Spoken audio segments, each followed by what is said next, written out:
अस्सलाम वालेकुम भाई। मेरे ਇਹ ਲਾਈਨ 1.5 ਮਹੀਨੇ ਤੋਂ ਪਈ ਹੈ ਔਰ ਦੂਸਰੀ ਦਫਾ ਹੈ ਪਈ ਹੈ ਲਾਈਨ, ਤੇ ਮੈਂ ਨਹੀਂ ਇਹਨਾਂ ਨੂੰ ਇੰਨਾ ਬਰਦਾਸ਼ਤ ਕਰ ਸਕਦੀ। ਤੇ ਮੇਰੇ ਮੀਆਂ ਬਹੁਤ ਗਰੀਬ ਨੇ, ਟਾਇਰਾਂ ਨੂੰ ਪੈਂਚਰ ਲਗਾਉਂਦੇ ਨੇ। ਇੱਕ ਬੇਟਾ ਵਾ, ਉਹ ਸ਼ਾਦੀशुदा ਵਾ, ਰਕਸ਼ਾ ਚਲਾਉਂਦਾ। ਤੇ ਮੈਂ ਨਹੀਂ ਕਰ ਸਕਦੀ ਇੰਨਾ ਮੈਂ ਨਾ ਵਾਸ਼ ਵੀ ਸੀਨਾ ਤੋਂ ਕਰਵਾ ਰਹੀ। ਉਹਨਾਂ ਨੇ ਮੈਨੂੰ ਕਿਹਾ ਕਿ ਤੁਸੀਂ ਸ਼ੇਖ ਜ਼ੈਦ ਵਾਲਿਆਂ ਕੋਲ ਜਾਓ ਤੇ ਉਹ ਨਾ ਬਾਜ਼ੂ ਦਾ ਫਿਸਟੂਲਾ ਬਣਾ ਦੇਣਗੇ। ਤੇ ਮੈਂ ਉੱਥੇ ਗਈ ਸੀ ਤੇ ਉਹਨਾਂ ਨੇ 30-35 ਹਜ਼ਾਰ ਮੰਗਿਆ। ਸਾਡੀ ਐਡੀ ਗੁੰਜਾਇਸ਼ ਕੋਈ ਨਹੀਂ ਸੀ ਹੈ।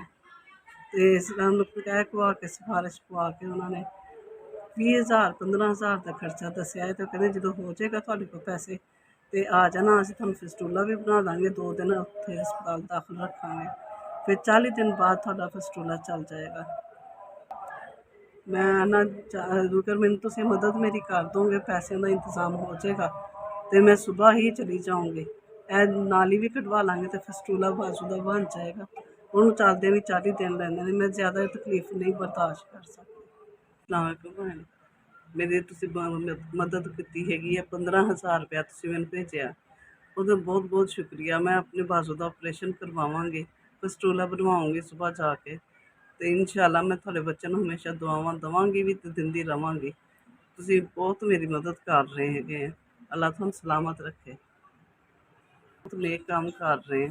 ਅੱਲਾਹ ਤਾਲਾ ਤੁਹਾਨੂੰ ਉਹਨਾਂ ਸਿਹਤ ਦੇਵੇ, ਤੰਦਰੁਸਤੀ ਦੇਵੇ, ਤੁਹਾਡੇ ਬੱਚਿਆਂ ਨੂੰ ਸਲਾਮਤ ਰੱਖੇ, ਤੁਹਾਡੇ ਮਾਂ ਬਾਪ ਨੂੰ ਤੁਹਾਡੇ ਸਿਰ 'ਤੇ ਸਲਾਮਤ ਰੱਖੇ। ਤੁਸੀਂ ਹਮੇਸ਼ਾ ਜੀਵੋ।